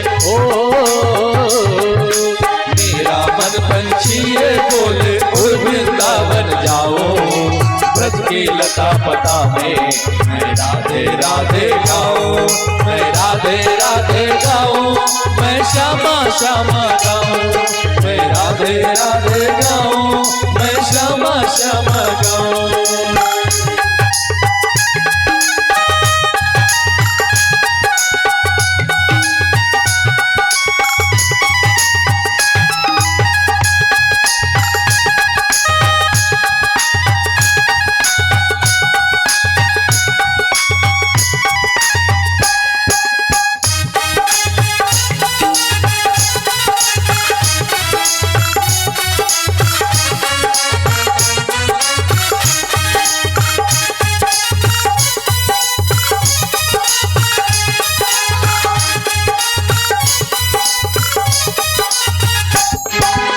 राधा राधा सुनकर कान्हा दौड़े आएंगे, राधे राधे जपले मनमा दुख मिट जाएंगे। राधे राधे जपले मनमा दुख मिट जाएंगे। राधा राधा सुनकर कान्हा दौड़े आएंगे। प्यारे राधा रमन तुम्हारे, प्यारे राधा रमन तुम्हारे चरणों में रम जाओ। ब्रज की लता पता में मैं राधे राधे गाऊं, मैं राधे राधे गाऊं, मैं श्यामा श्यामा गाऊं, मैं राधे राधे गाऊं, मैं श्यामा श्यामा गाऊं। मेरा मन पंछी ये बोले, मेरा मन पंछी ये बोले, उड़ वृंदावन जाओ। ब्रज की लता पता में मैं राधे राधे गाऊं, मैं राधे राधे गाऊं, मैं श्यामा श्यामा गाऊं, मैं राधे राधे गाऊं, मैं श्यामा श्यामा गाऊं, मैं राधे राधे गाऊं, मैं श्यामा श्यामा गाऊं, मैं राधे राधे गाऊं, मैं श्यामा श्यामा गाऊं, मैं राधे राधे गाऊं, मैं श्यामा श्यामा गाऊं, मैं राधे राधे गाऊं, मैं श्यामा श्यामा गाऊं, मैं राधे राधे गाऊं, मैं श्यामा श्यामा गाऊं। एक बार सभी लोग भाव से बोलेंगे राधे राधे राधे राधे।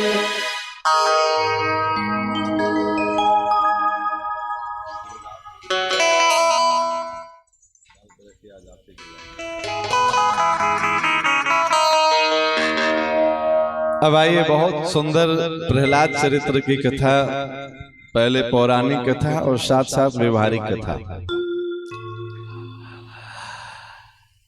अनेक भक्त की कथा है भागवत जी में। भीष्म चरित्र है, अम्बरीश जी का चरित्र है, पांडवों का चरित्र है, कुंती माता का चरित्र है, द्रौपदी का चरित्र है, भरा पड़ा है भक्तों की कथा। इसलिए तो ये भागवत कथा है। लेकिन सब भक्तों में से ये दो भक्त अद्भुत हैं। क्यों? घर के लोग जब धक्का मार करके घर से निकाल दें, तब भजन करने का मन बन भी जाए तो भजन बनेगा नहीं। संसार छोड़ना पड़े उससे पहले संसार की वासनाओं को छोड़ दीजिए। अठमा यथा लाभ संतोषा, सपने नहीं देखूं पर दोषा।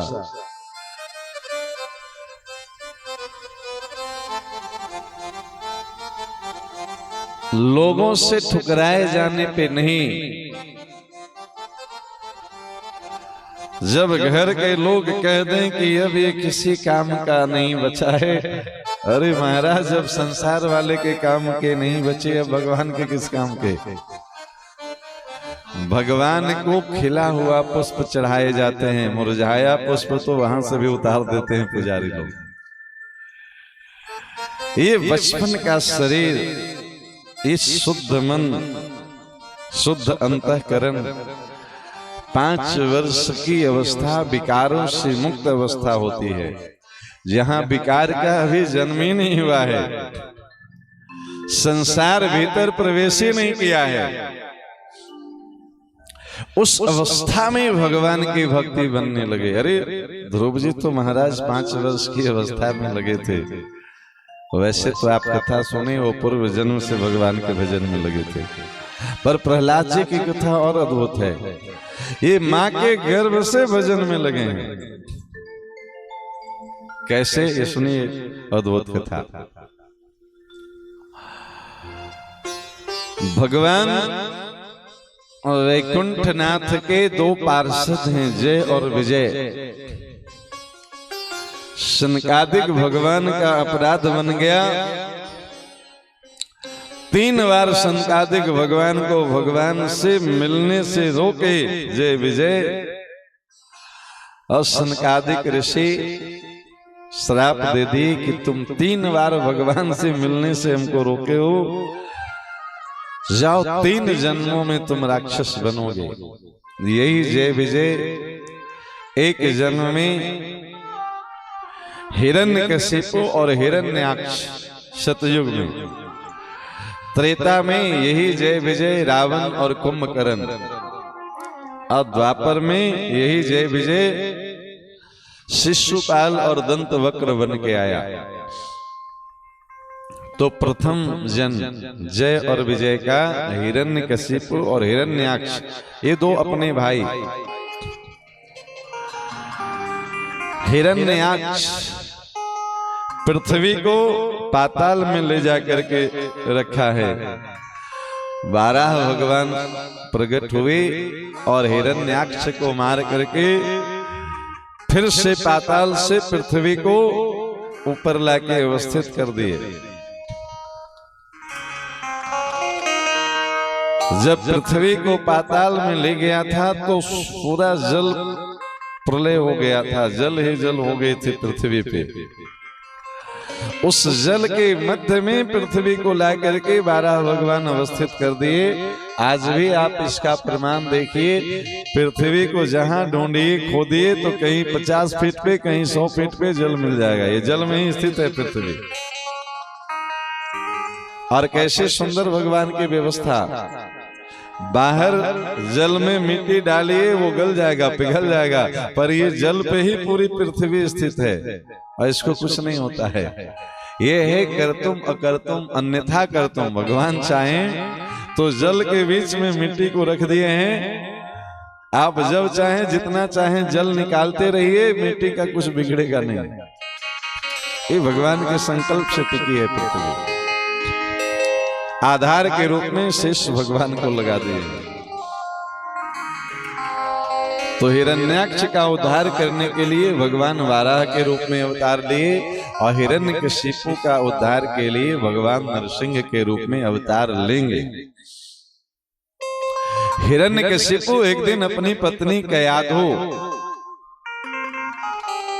को ये बताता है कि हम जा रहे हैं ब्रह्मा जी का तप करने। ब्रह्मा जी जब प्रकट हो जाएंगे, प्रसन्न हो जाएंगे, उनसे हम अमरता का वरदान लेकर के वापस आएंगे।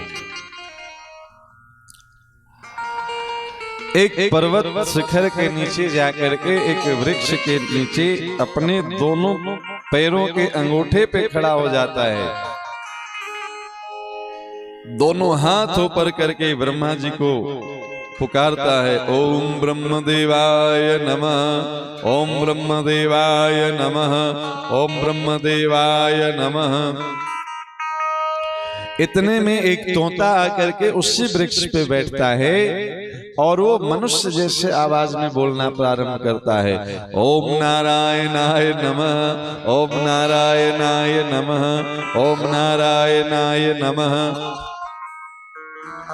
अब नारायण को अपना दुश्मन मानता है हिरण्यकशिपु, क्योंकि सनकादिक भगवान बताए थे कि तुम बैर भाव से भजोगे तो 3 जन्म में तुम्हारा उद्धार हो जाएगा। जिससे दुश्मनी होती है ना, प्रेम करने वाले को एक क्षण के लिए आप भूल भी जाएं, पर दुश्मन को लोग ज्यादा याद करते हैं। वैर भाव जिससे हो जाता है उसको हमेशा याद रखते हैं। और भगवान तो कहते हैं, भाई को भाई अनख आलस हो, किसी प्रकार से हमारे चरणों में अपने मन को लगा दो, तुम्हारा कल्याण हो जाएगा। बैर भाव से भजता है नारायण को, जो भगवान मानेगा उसको मृत्यु दंड देता है। अपने आप को भगवान घोषित कर दिया है हिरण्यकशिपु। उस वैरी नारायण का नाम कोई तोता ले रहा है उसी वृक्ष पे, जिस वृक्ष के नीचे खड़ा होकर के वो ब्रह्मदेव की तपस्या कर रहा है। महाराज उससे लगा कि आज तप के लिए उपयुक्त स्थान का चयन नहीं हो पाया। वो उस स्थान से थोड़ा आगे जाता है और दूसरे पर्वत के नीचे, दूसरे वृक्ष के नीचे खड़ा होकर के तप प्रारंभ करता है। पर वहां भी वही दशा, वो जैसे ही बोले ओम ब्रह्मदेवाय नमः, वो तोता फिर उड़ करके वहां से यहाँ आ गया। उसी डाल पे वो बोले ओम नारायणाय नमः। 3-4 बार वो स्थान बदला, तोता हर बार उड़ करके वहीं पहुंच जाए। उससे लगा कि आज मुहूर्त ही गलत है, स्थान नहीं, पूरा मुहूर्त गलत है, आज तपस्या का मुहूर्त नहीं है। वो तप को बीच में छोड़ करके वापस आ गया घर। कयाधो बड़े प्रसन्नता पूर्वक पूछती है कि नाथ आप गए थे ये कह के कि ब्रह्मा जी से अमरता का वरदान लेके आएंगे, क्या ब्रह्मा जी इतना जल्दी प्रसन्न हो गए आपके तप से और आपको अमरता का वरदान दे दिए? वो हिरण्यकशिपु अपनी पत्नी कयाधो को समझाने के लिए कहता है कि अरे देवी, क्या बताएं, जहां हम ब्रह्मा जी का तप करने के लिए गए, जैसे ही हम ओम ब्रह्म देवाय नमः का जप करते तो एक तोता वहां पे आया और मनुष्य के जैसे आवाज में वो बोलने लगा, ओम नारायणाय नमः, ओम नारायणाय नमः, ओम नारायणाय नमः। उसकी पत्नी कयाधो भगवान की परम भक्ता थी। अपने पति के मुखार बिंद से नारायण का नाम सुनकर के कयाधो बड़ी प्रसन्न होती है भीतर से। वो चाहती है कि हमारे पति के मुखार बिंद से ज्यादा नारायण का नाम उच्चारण हो, इसलिए जानबूझ करके वो नाटक करती है। अरे स्वामी, आप कह रहे हैं तो अविश्वास तो नहीं कर सकते हैं, पर विश्वास भी कैसे करें? कोई तोता मनुष्य के आवाज में कैसे बोलता होगा? अब अपनी पत्नी को समझाने के लिए बार बार हिरण्यकशिपु कहता है, अरे देवी, हम बिल्कुल सच कह रहे हैं, जैसे हम बोल रहे हैं ओम नारायणाय नमः, ओम नारायणाय नमः, वैसे तोता बोलता था ओम नारायणाय नमः, ओम नारायणाय नमः। दिन भर घूम फिर करके यही बात पूछती है, आधे घंटे 1 घंटे पे कयाधो। अस्तो उसे पता था कि भगवान सर्व समर्थवान है, कर्तुम अकर्तुम अन्यथा कर्तुम है, वो कुछ भी कर सकते हैं। फिर भी वो अपने पति के मुखार बिंद से ज्यादा भगवान का नाम बुलवाने के लिए लीला कर रही थी। दिन भर इन किन प्रकारेण किसी भी प्रकार से हिरण्यकशिपु से वो नारायण नारायण नारायण उच्चारण करवाते रहता है। फलस्वरूप परिणाम ये मिला कि उसी रात में कयाधु गर्भवती रहती है। दिन भर नारायण में चित्त की वृत्ति लगी हिरण्यकशिपु का। नारायण का चिंतन करते करते नारायण का कोई भक्त ही उसके माध्यम से कयाधु के गर्भ में आ गया। आज ब्रह्म मुहूर्त में कयाधु सोई हुई है और एक बड़ा दिव्य स्वप्न देख रही है। क्या है स्वप्न? आइए सुंदर स्वप्न का दर्शन करें। सुतली कयाधु रानी देख ली सपन माँ ए भिनु सहरे बेरिया। गोदही में बालका खेलाए ए भिनु सहरे बेरिया। गोदही में बालका खेलाए ए भिनु सहरे बेरिया। सुतली कयाधु रानी देखली सपन माँ ए भिन सहरे बेरिया। सुतली कयाधु रानी देखली सपन माँ ए भिन सहरे बेरिया। गोदही में बालका खेलाए ए भिन सहरे बेरिया। गोदही में बालका खेलाए ए भिन सहरे बेरिया।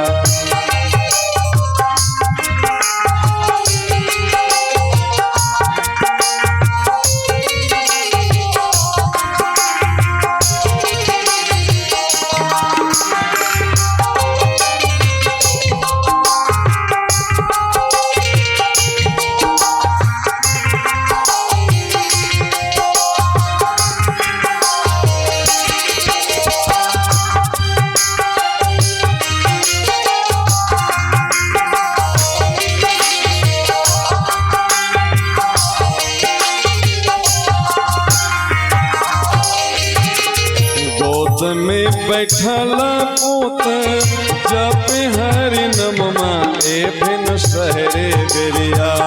गोद में बैठल पूत जप हरि नममा ए भिन सहरे बेरिया। देख हरि मुस्काए ए भिन सहरे बेरिया। देख हरि मुस्काए ए भिन सहरे बेरिया। सुतली कयाधु रानी देखली सपन माए बिन सहरे बेरिया। सुतली कयाधु रानी देखली सपन माए बिन सहरे बेरिया। गोदही में बालका खेलाए ए बिन सहरे बेरिया। गोदही में बालका खेलाए ए बिन सहरे बेरिया।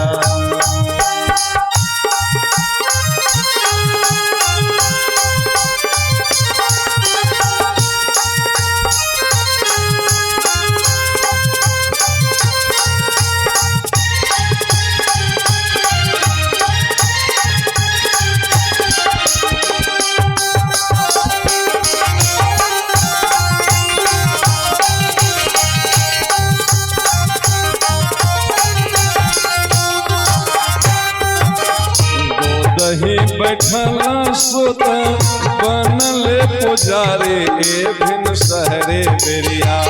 गोदही बैठला सुत बनल पुजारी ए भिन सहरे बेरिया। तेहि घर हरि जी पूजाए ए भिन सहरे बेरिया। तेहि घर हरि जी पूजाए ए भिन सहरे बेरिया। सुतल कयाधु रानी देखले सपन माए भिन सहरे बेरिया। सुतल कयाधु रानी देखली सपन माए भिन सहरे बेरिया। गोदही में बालका खेलाए ए भिन सहरे बेरिया। गोदही में बालका खेलाए ए भिन सहरे बेरिया।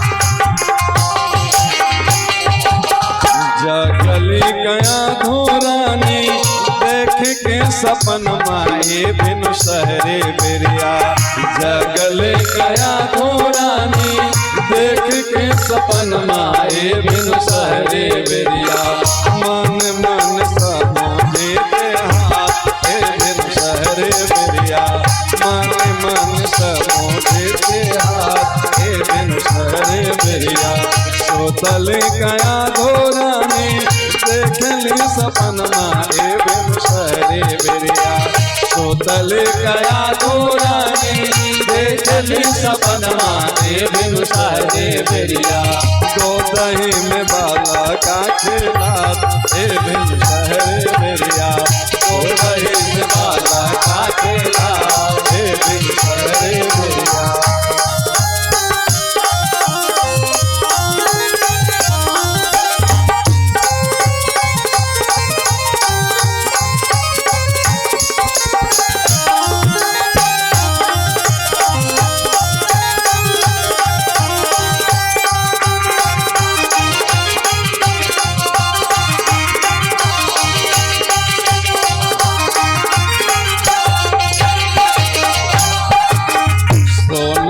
सपन फल होत हर जन्माए बिनु सहरे बिरिया सोनत सपन फल होत हर जन्माए बिनु सहरे बिरिया मन मन अति अगरा बिनु सहरे बिरिया मन मन अति अगरा बिनु सहरे बिरिया सोतल गया धोरानी देखली सपन माए बिनु सहरे बिरिया सोतल गया धोरानी देखली सपन माए बिनु सहरे बेरिया गोदही में बाला का खिलात बिनु सहरे बिरिया गोदही में बाला का खिलात बिनु सहरे बिरिया गोदही में बाला का खिलात बिनु सहरे बिरिया गोदही में बाला का खिलात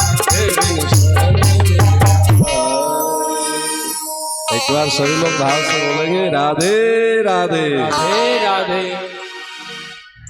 सुनत फसपन फल होत हर जन्माए बिनु सहरे बिरिया अरे मन मन अति अगरात बिनु सहरे बिरिया। भोर में कयाधो को स्वप्न आया। स्वप्न क्या देख रही है? गोद में बैठल पुत जपे हरि नाम। गोद में बैठा हुआ एक बालक और वो भजन कर रहा है, नारायण का नाम जप रहा है, माला फेर रहा है। विद्वानों से इस स्वप्न का फल पूछती है कयाधो जब नींद टूटता है। जगली कयाधो रानी देख के सपनमा, जब स्वप्न देख करके जगती है, आचार्य जनों से इसका फल पूछती है। आचार्य लोग बताते हैं अरे कयाधो बड़ा सुंदर फल है इसका, तुम्हें ऐसे संतान की प्राप्ति होगी जो भगवान का भक्त होगा। भगवान की भक्ति में लीन रहने वाला संतान तुम्हारे गर्भ में आ चुका है। सुनत सपन फल, जैसे स्वप्न का ये फल सुनी कयाधो मन मन अति अगरात, बहुत प्रसन्न है। वाह प्रभु, बड़ी कृपा है आपकी, आपका कोई भक्त हमारे गर्भ से प्रकट होने वाला है। सुन जननी सोई सुत बड़ भागी, जो सिया राम चरण अनुरागी। अरे जननी होने का, माता होने का मातृत्व सफल हो जाता है जब उसका संतान भगवान की भक्ति में लग जाए। पिता होने का पितृत्व सफल होता है। कहां तक कहें गुरु होने का गुरुत्व भी तब है जब उसका शिष्य भक्ति में लग जाए।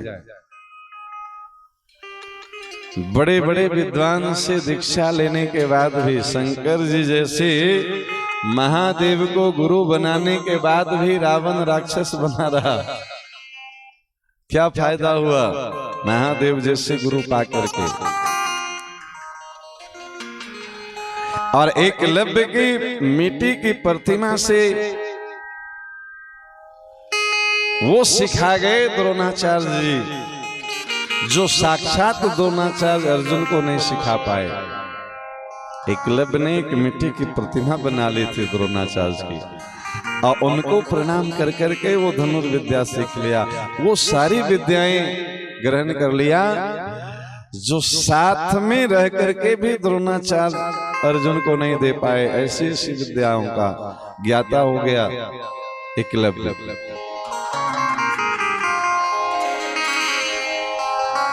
जब कयाधु को पता चला कि हमारी गर्भ से भगवान की भक्त जन्म लेने वाला है, बहुत प्रसन्न हुई।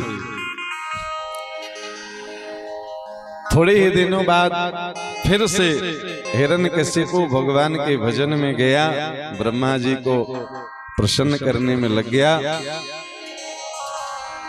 इधर जब देवराज इंद्र को पता चलता है कि हिरण्यकशिपु की पत्नी कयाधु गर्भवती है, देवराज इंद्र कयाधु का अपहरण कर लेते हैं उसकी हत्या करने के उद्देश्य से। पर उसके गर्भ में तो भगवान आ चुके हैं। भगवान के भक्त आ गया तो भक्त के हृदय में भगवान आ गए ना जी। तो भक्त और भगवान दोनों जिस गर्भ में हैं, उसको कोई कैसे मार सकता है। बचाने वाले देव ऋषि नारद आ गए। नारायण नारायण नारायण, हरे देवराज, ऊंच निवास नीच करतूती रहनी ऊंची और कर्म नीचा। एक स्त्री की हत्या करने जा रहे हो। शर्मा गए देवराज इंद्र। देव ऋषि, आपको भी पता है हिरण्यकशिपु अकेले देवताओं को परेशान कर रखा है। इसके घर में एक और राक्षस आ जाएगा तो ये उससे भी ज्यादा उपद्रवी होगा। नारद जी पूछते हैं कि देवराज इंद्र, आप ये बताइए, आप कैसे तय करेंगे कि जो गर्भ में बच्चा है वो दैत्य ही होगा? अगर ये भगवान का भक्त हुआ तो भक्त को मारने का अपराध लगेगा कि नहीं लगेगा? महाराज क्या करें? नारद जी बोले कि 9 महीने तक इसको नारद कुंड पे, नारद जी का आश्रम है, आज भी एक स्थान है गोवर्धन जी की परिक्रमा में नारद कुंड, उसी स्थान पे कयाधु को 9 महीने तक रखा गया। ये चेक करने के लिए नारद जी बताए थे कि जन्म लेने के बाद बच्चे का हाव भाव राक्षस जैसा हो तो मार देना, भक्त जैसा हो तो छोड़ देना। अब बताइए, जिस माँ के गर्भ में बच्चा हो और वो माँ एक ऋषि के आश्रम में 9 महीने रहे, जहाँ रोज कथा कीर्तन होती हो, भजन कीर्तन होता हो, उस गर्भ से राक्षस जन्म लेगा।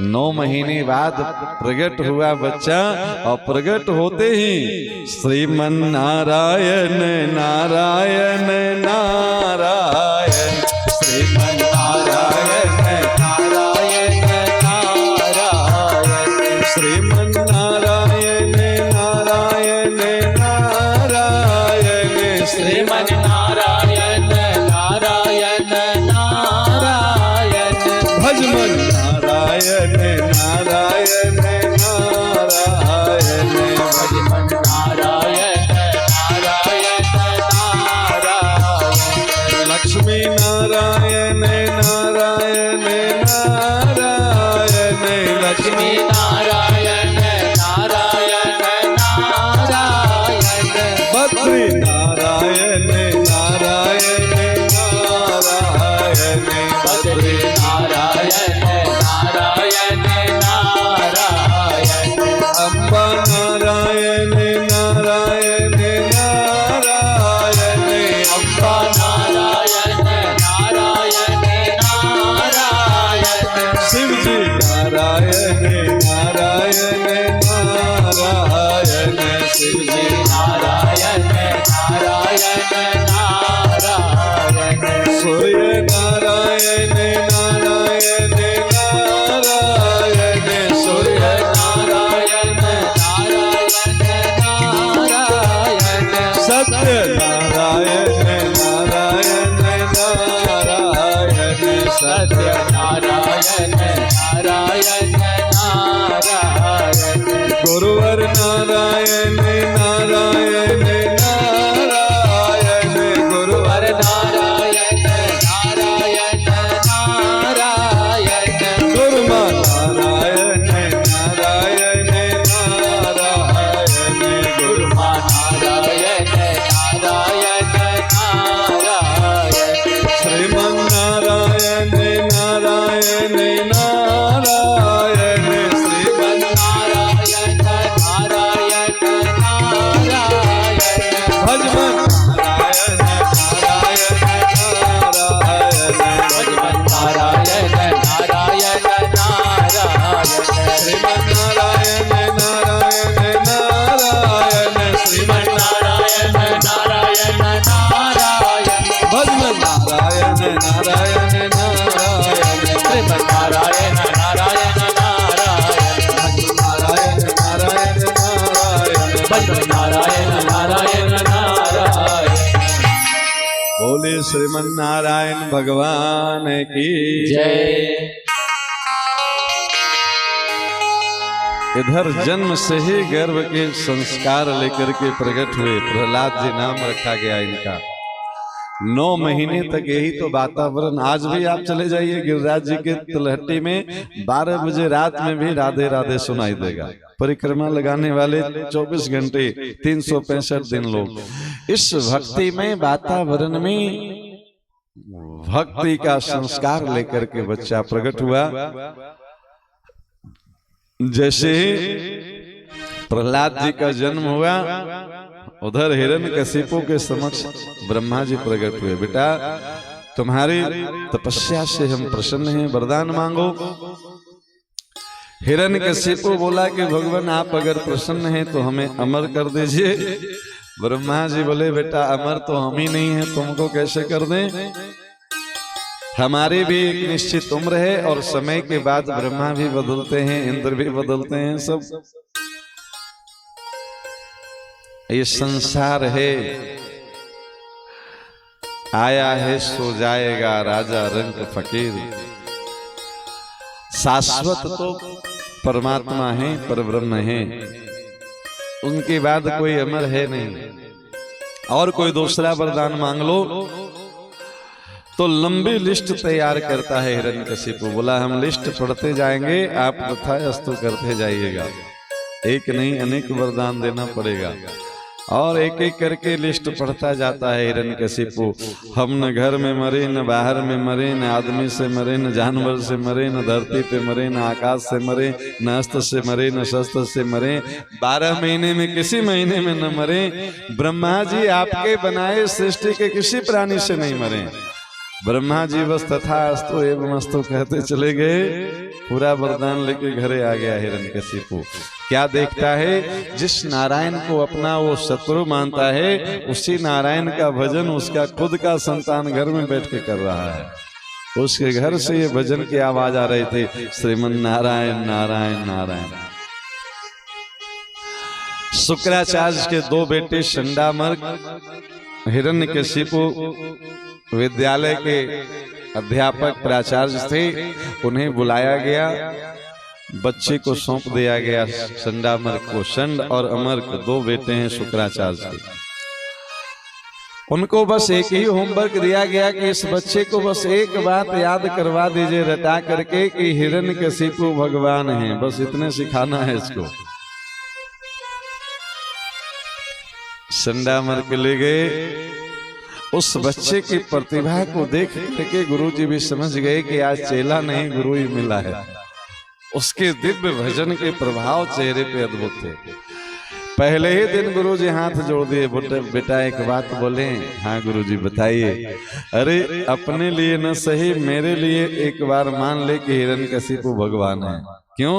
तुम तो उसके पुत्र हो, तुम्हारा तो कुछ बिगड़ेगा नहीं। हम अगर तुमको ये बात नहीं सिखा पाए तो हमारी गर्दन पे तलवार चलेगी हिरण्यकशिपु की। इसलिए हमारी जान बचाने के लिए तुम मान लो कि हिरण्यकशिपु भगवान है। एकदम मुस्कुराता खिलखिलाता चेहरा प्रहलाद जी बोले, एक बात निवेदन करें गुरुजी, हाँ बेटा बोलो। अरे हमारे लिए नहीं, अपने लिए मान लीजिए कि हिरण्यकशिपु नहीं, भगवान श्री हरि नारायण ही भगवान है। क्योंकि आज नहीं तो कल उन्हीं से आपका भी कल्याण होगा, मेरा भी कल्याण होगा। मेरे पिता हैं हिरण्यकशिपु, पर वो अपना भी कल्याण नहीं कर सकते हैं, आपका कल्याण कहां से करेंगे।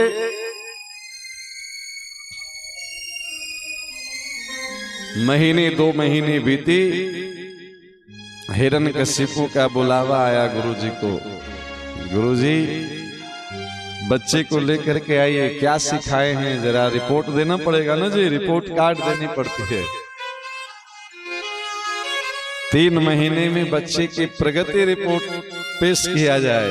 प्रहलाद जी को लेके आए संदाभर। प्रहलाद जी आकर के हिरण्यकशिपु के गोद में बैठ गए। लिखा है भागवत जी में, प्रहलाद जी के स्पर्श से